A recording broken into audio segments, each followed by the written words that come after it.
They couldn't see Russia from their houses, but millions of Americans could feel it. Today, the Siberian Express brought the kind of cold that makes tears run from your eyes and freeze on your face. In at least 75 cities, it was the coldest February 20th on record. 2 degrees in New York, 2 in Philadelphia, and far south in Plant City, Florida, 32. There have been at least 26 deaths so far. This is a shot of lower Manhattan with the Hudson River on the left being shot by our friends at CBS 2 with their helicopter. And right down there in that boat stuck in the ice is our own Vinita Nair on the Hudson between New York and New Jersey. Vinita? That's right, Scott. Commuters are not only battling those record lows here on the Hudson River, they're also battling these huge chunks of ice that you can see behind me. The Port Authority tells us that for the past 2 weeks or so, they have been sending tugboats out ahead of the ferries just to break up some of the ice. But this isn't even bad compared to some parts of the country. Here at Niagara, tourists have been rushing to see the now legendary frozen falls. Everybody said it was frozen, so I had to see for myself. And you see how it is. It's beautiful.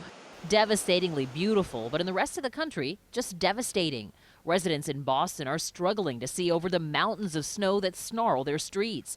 They've gotten about 88 inches of snow in just 4 weeks, making it impossible to keep up with all of the shoveling, not to mention how hard it is to keep track of a car. Beleaguered commuters here were happy to see some of the trains running again today. Fantastic. I can't tell you how excited I was this morning to think about getting back on the train and not taking a bus. All across the east, burst water pipes made a hard day even more difficult. Water froze almost as fast as it spilled out of the ground.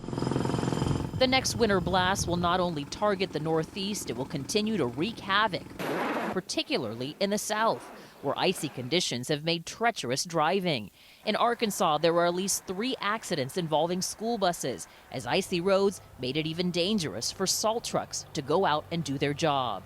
Meteorologist Eric Fisher. This isn't a big coastal storm. It's heading through the Mid-South, working its way into the Northeast. And it's not a pure snowstorm this time. We're including some ice and regular rainfall that all comes along with it. That combination of ice and rain on top of the existing snow could lead to power outages, fallen trees, flooding, and more ice as another cold front approaches next Monday. The captain of the ship tells us that he maintains safety here on the Hudson River by reducing his speed. He told us that if you hit some of this ice too fast, it can act like a razor and slice the hull of the boat.